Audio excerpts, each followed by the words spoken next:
This is Constar Review with Martin Bennett. Hello everybody, Nerd in Texoma here, back with another episode of Constar Review. Now, I apologize in advance if this one is a little bit delayed. My normal filming schedule got a little out of hand. Last weekend, viewers of my normal channel and followers on Facebook will know that one of my cats had died. Spot had died last weekend, and I was processing through some grief and all the natural things that come up with that. And then this weekend was my girlfriend's birthday, and I was spending some time with Phoenix, so this is being filmed late the day after I got to spend some time with her, and I'm not sure if the editor will have enough time to get this out for a normally scheduled episode. If not, I apologize for that, guys. Real life comes at you sometimes. But, however, today's Constar review is another Constar adjacent film. It's from Starship Valiant, and it again builds the backstory of who Menard is, who some of the people that you will meet in the Constar universe are. It's not necessarily made as a tie-in per se. It is made strictly as a Starship Valiant show, and I apologize for that fly just now buzzing by. But being a Starship Valiant show, it does tie in with Constar stuff and build the greater Constar universe. So give it a watch. This is Starship Valiant Legacy, and it's about 20-25 minutes long, and I'll catch you back here after y'all had a chance to watch it.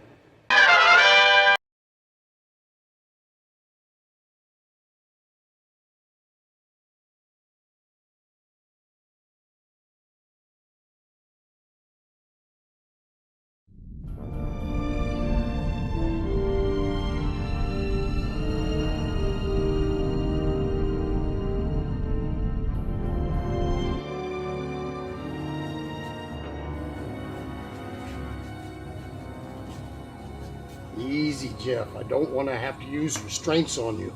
If you keep fighting, you could aggravate the wound. It's my ship. I've got to get to the bridge. You're in no shape to help anyone.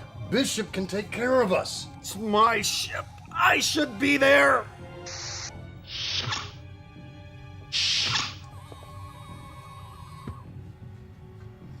Commander. The captain.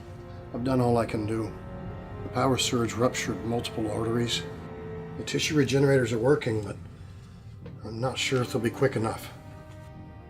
All we can do is just wait.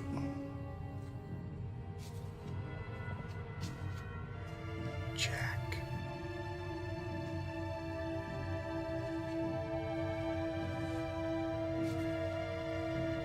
Take care of my ship.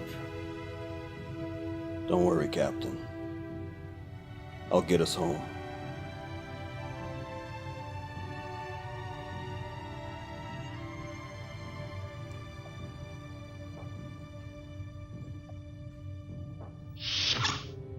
Commander,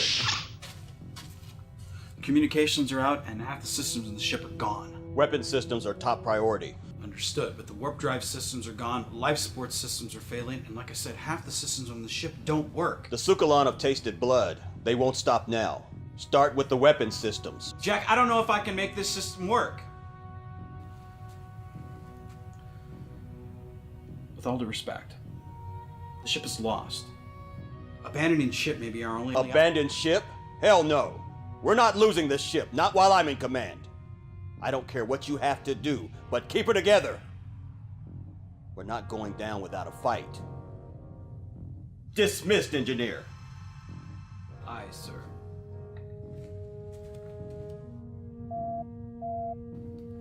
Bishop here. Jack, you had better get up here. Reading 2 blips on the motion control sensor. On my way.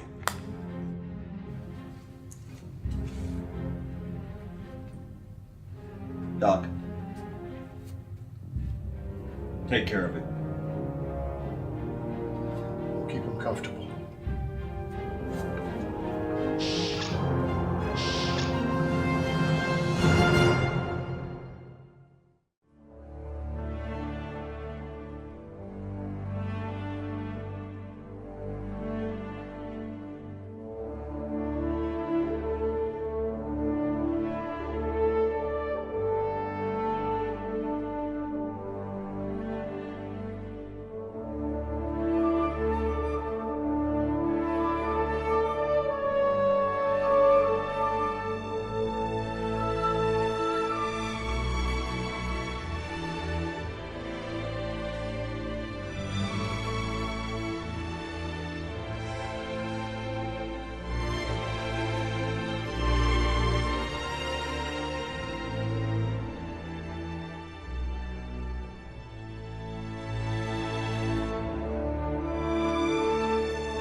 Captain, we've lost impulse power. Maneuvering thrusters, Lieutenant Foster.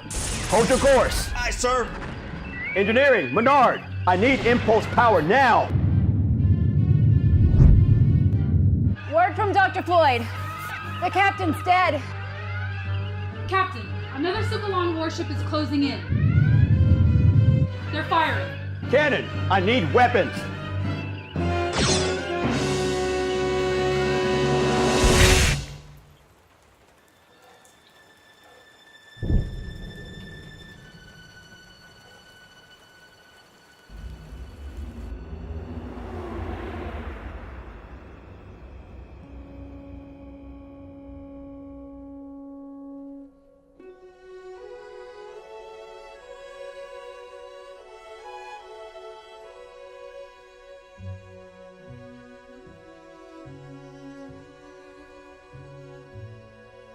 I'm sorry, Dad.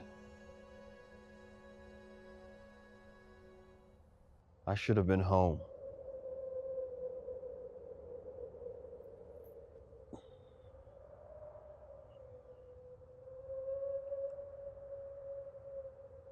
I should have been here for you.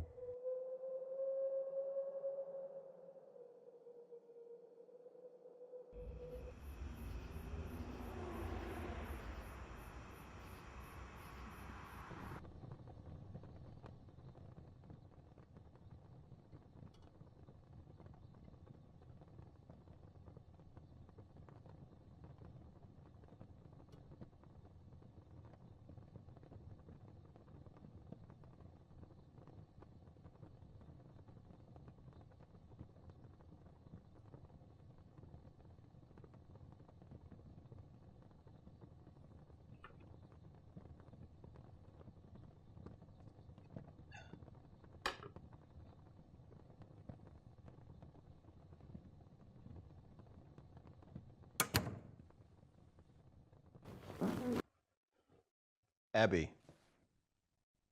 Dad? You shouldn't be here. Abby, I'm home. I've missed you. Please. You sure as hell rushed back for Grandpa. That's not fair. I was in deep space, cut off. Cut off? Yeah, you are cut off. You always have been. Abby! You're never here. You're always out chasing your dreams. Mom, Dad up there alone, and you should have been there for— I tried. Let her die. And Grandpa was sick. 6 months. You knew he wasn't gonna make it. You never even came to see him. Grandpa, your own father, I did the just best. withered away. And you know what? He kept calling for you, and there was nothing I could do to comfort him. Abigail. Every day. Have you heard from him yet? He died, one last breath, and that was it. And I buried him. So don't tell me it's not fair. Damn it.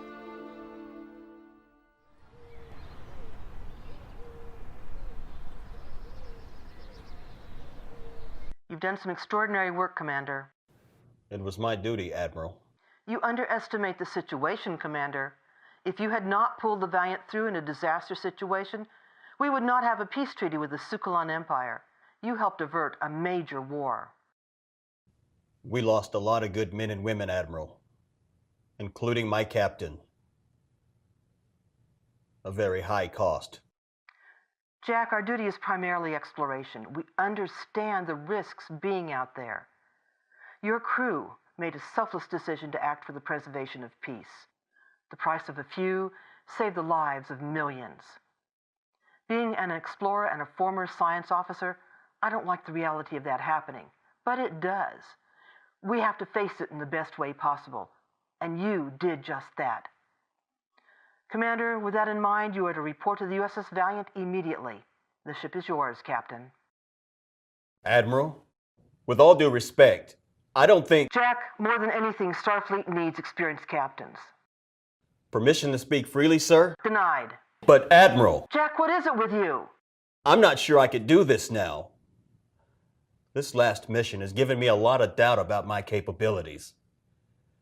The captain was my closest friend. He's dead, and so are 100 others. I understand we won the battle, and that looks good on the news feed, but Admiral, I don't think I'm a good choice. Nonsense, Jack. The Valiant is undergoing a refit. She will be ready to go in 2 weeks. You saw her through, Jack. You deserve to be captain of that ship. Her crew deserves a good captain, and you are that man. You'd be a damn fool to make excuses like that. Besides, I don't like the alternative. What alternative? You get shuffled to Earth Colony 2 as a station manager. Commander Finnegan gets a promotion and a starship, the Valiant. Finnegan? Captain? It helps when your dad's an admiral with a lot of pull. Frankly, I don't think Finnegan's up to the task of commanding a starship like Valiant. There has to be someone else. Yes, you, Jack. Admiral, I can't. Jack, you can't hand your crew over to Finnegan. They deserve better. They deserve you. It's not easy now, but when you step into your command, it will be the right decision. It will work, Jack.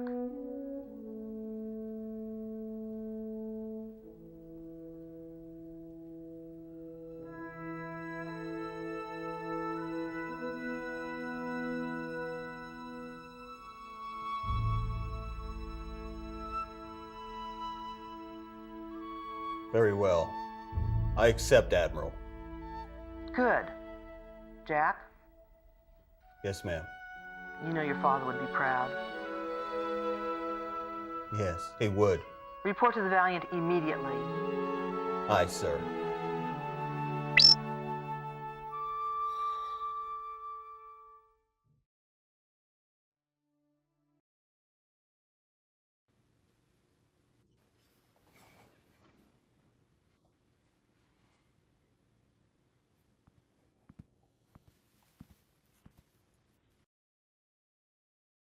So you're off again. Yes, but it will be different. I will spend more time with you. I promise. It's a little too late. It's never too late. Abby, you know that I would have gone to hell and back to save your mother. Baby, there's not a day that goes by without thinking about her. She was the love. Save it, Dad. You already gave the same old excuse about Grandpa. I don't expect you to understand this, but... No, I understand. You're a selfish bastard. Doesn't give a damn about anyone. Abby! Just stay out there this time. Didn't bother come back. I buried my real father, and you're nothing.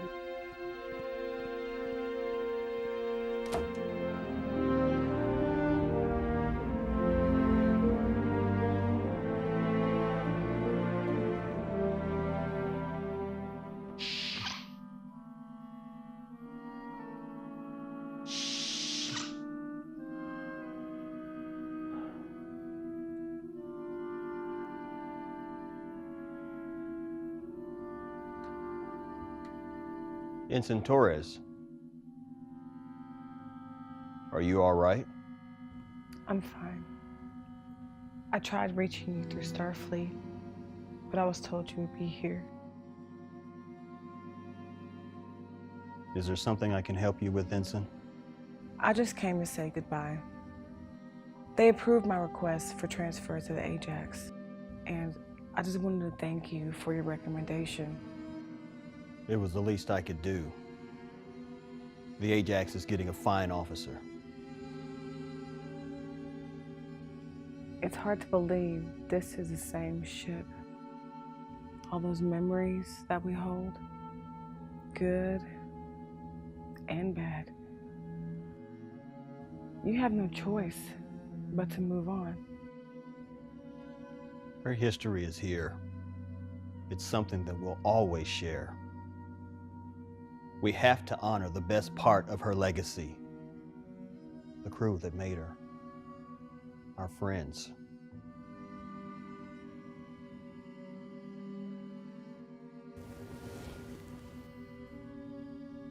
You brought us home. Thank you, sir.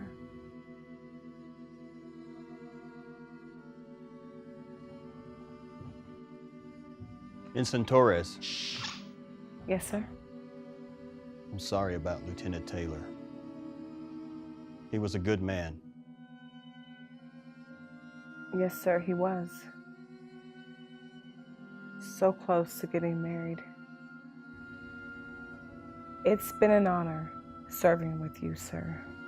The honor was all mine.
Here's to you, Jeff.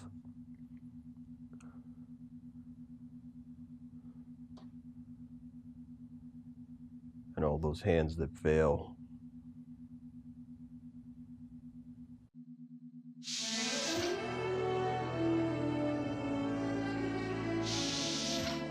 Jack. Lisa? I thought you were teaching a class at the academy until they finished repairs. I am. But I also couldn't keep away from the old girl. I had to keep an eye on her refit. I don't know how you do it. Bouncing back no matter what happens. I like to keep busy. I can't sit still. There's still time before she launches. Why don't you visit family? You don't need to oversee the refit. I should have been stationed here for the overhaul. We've had this discussion before. Menard is chief engineer. It's his call. Sure, but I know as much, if not more, than he does about this ship. I'm not sold on these improvements. Lisa, your dedication, as always, is admirable. But I've made the decision, and it is final. Aye, sir. Take a break, get some shore leave, and find some distraction elsewhere. Jack, I can't. I hate the thought of leaving Valiant in the hands of a bunch of overeager technicians making radical changes to all of our systems, half of which are experimental. Progress stands still for no one. And I'm for it, believe me. But some of these are too experimental for her to leave so soon. Engineer Menard will keep an eye on her. And Engineer Menard is as eager as the other engineers. Correct me if I'm wrong, but isn't it the captain who's supposed to be concerned about his ship? The captain? Yes. This morning. Congratulations, Jack. This ship couldn't be in better hands. Thank you. I sure in the hell hope so. Jack, what's bothering you? A lot of things, Lisa. Taking command of a ship where your best friend, the captain, died is intimidating. I'm not sure if I should be glad or full of regret. Jeff was one of Starfleet's finest. Jack, you can't change what's happened. We can only move forward in the best way that we know how. That's what I keep telling myself. Would Jeff give me his blessing if he saw this coming? I don't think he'd have it any other way. But it's also Valiant. She has a strong legacy that honors 2 ships with the same namesake. Both of those lost with all hands aboard. That's a heavy burden to bear. I keep wondering if I'm up for the task. You've brought her home once. You've already kept her legacy going. It all seems so empty without my dad being here. I knew he was sick. I take it I'm sorry, Jack. It was his dream that one day I would command the Federation Starship. I fulfilled that dream, but he'll never see it happen. Jack, don't beat yourself up over this. We can't tie up all our loose ends. I wasn't even here to bury him.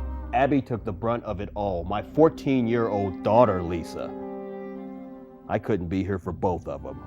Jack. I wanted a career in Starfleet. More than anything, I wanted to make my father proud. I lost my wife and my father. Now Abby won't have anything to do with me. I've failed my whole family. We all have regrets, Jack. We're not without fault. I couldn't say Belle. I was never there for Abby. She's my daughter, Lisa, and I've never been a father to her. She may never know what you've accomplished out there, but you've made a better future for her. She has to understand that. You have to make sure she does. Not after everything that she's been through. She's right. I am self-absorbed. I've caused her enough pain. Jack, she's all you have left. Don't give up on her. Do you remember the battle? We were outgunned and outmatched. You swore to the captain before he died that you'd bring Valiant home, and you did that. Don't tell me you can't make peace and build a relationship with your daughter. You didn't accept defeat then. Why now? You two need each other. You owe it to Belle and her father. Be a father to Abby. Hard to starboard. Jack. A good friend is always willing to tell you when to make a course correction. Thank you.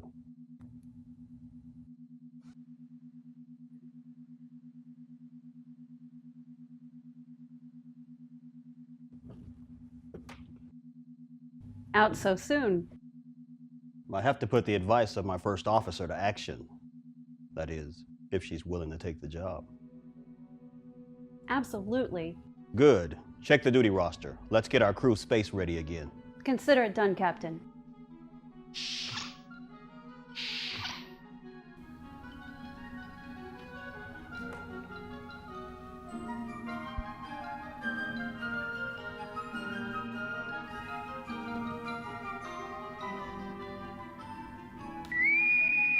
Engineering, Mr. Menard. Engineering. Get me a progress report. We're due to launch sooner than we realized. Captain's orders.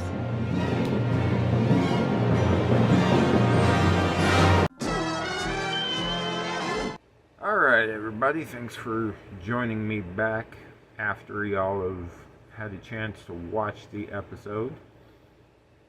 Now, I am going to start off with this.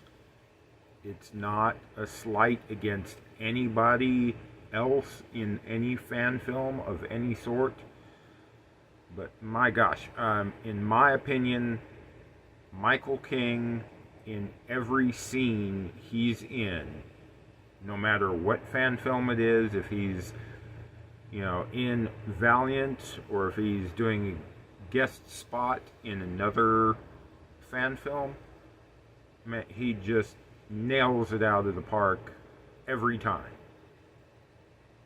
I mean, I guess it's called screen presence. I mean, my gosh. Wow.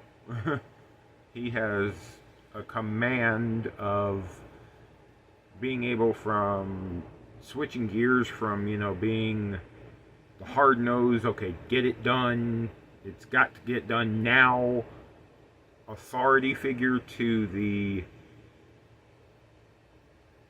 emotional, personal character. We see that in the scenes with his daughter, talking about, how she had to be there for Bishop's dad when he died. We see that in the bridge scene when he's talking with his new first officer about how, he feels guilt for not being there when his dad died. He feels guilt for what he feels is potentially letting his captain down and not having the ship prepared to go into battle fully, or getting beat in battle despite their preparations. We don't know really if they were caught off guard or if they were just outmatched in the battle. But, I mean, you can see all the time the internal struggles he's dealing with, how he manages to keep it together, but also when he has a second, he can break that shell and come out and show us, Bishop is a real person. He is a fully fleshed out character. He's got to do what he's got to do for his job, but that doesn't mean that he's devoid of emotions. He wrestles with a lot internally, living up to expectations of his job, living up to expectations from his family, and the struggles that he goes through with that. And, a lot of people, especially these days, deal with similar struggles. I mean, granted, there's no Starfleet in modern times, but there are, military families that, one member battles with that constantly, battles with national security and family security, and they struggle with that. They try to do their best to cope with each one. Sometimes, the two are incompatible to be able to divide them up and, okay, I've got to focus on this now and I've got to focus on this in 10 minutes. Sometimes this one takes your focus and there is no time for this one, as is portrayed here. There's time that there was no time left over for his family obligations. The job, the security of everyone has to come first. mean, like I say, good writing. Everything I'm going to say. This is my opinion again. Take it for what it is. But everything that Michael King is involved in is going to be top notch. And again, that's not a bash, that's not a criticism on what anybody else produces. He just, wow, I mean, really takes the time to get the details right, to get the emotion right, all of that. You know, the audio quality is great. The music in the background fits the scenes perfectly. You know, he takes the time to get all of the visuals just right. You know, now granted, because of the attention to detail, because of that, you know, he cannot produce as many videos as some other folks can. That's fine. As long as the storyline is good, relatable, believable, well written, I think that's what the true heart of a fan film is. Now, with that being said, you know, with his attention to detail in the scene in his house where he's talking to the Admiral on the view screen, if you pay good attention to the view screen behind the Admiral there,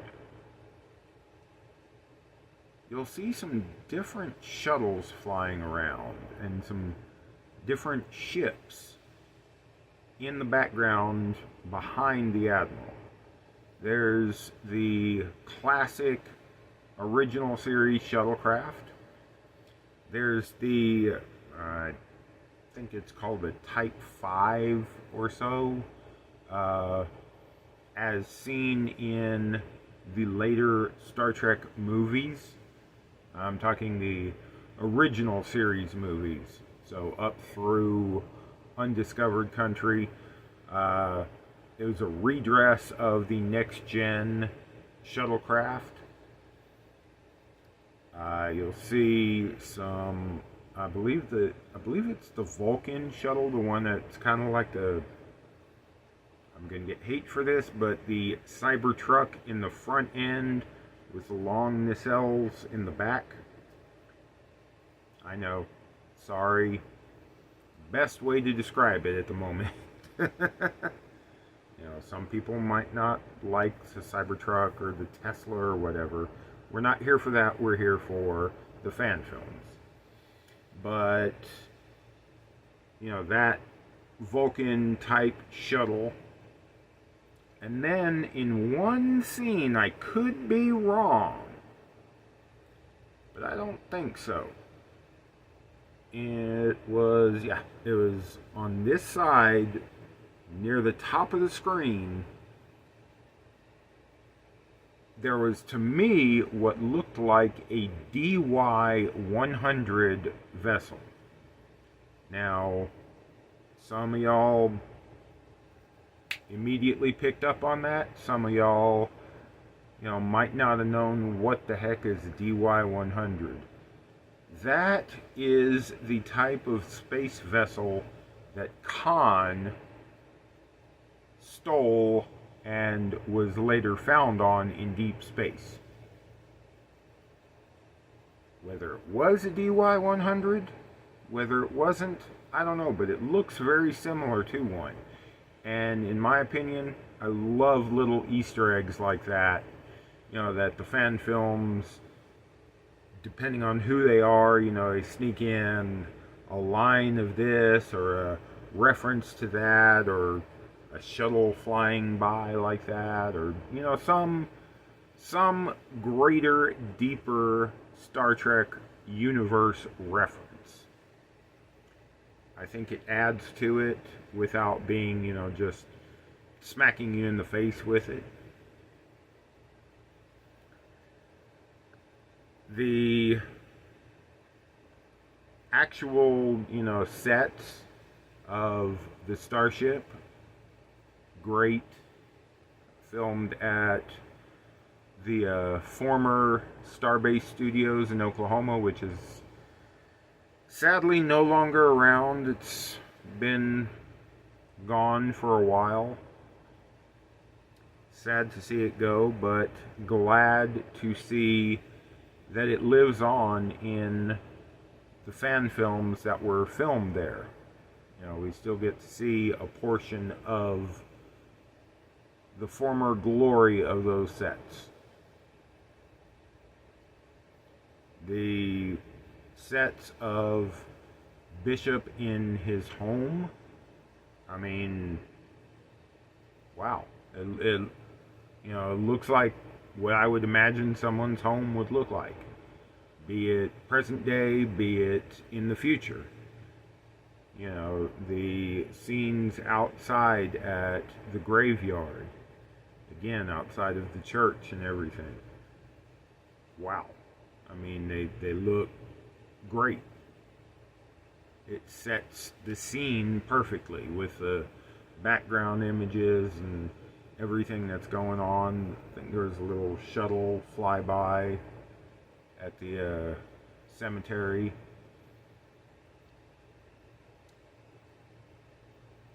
My only criticism is, now, and I'm sure this is the way the character is portrayed, I don't totally like his first officer. In my opinion, her attitude is a little rough. Now, that's probably just the way the character was written, and if that is, I mean, that's perfect character building. Not every character is just going to be like, hey, yeah, all right, Captain, let's do this. She seems a little unpolished, we'll say. I don't know. Make your own opinions on her. Let me know down in the comments what you think of her. But overall, the characterization, the acting from everybody is great in this episode.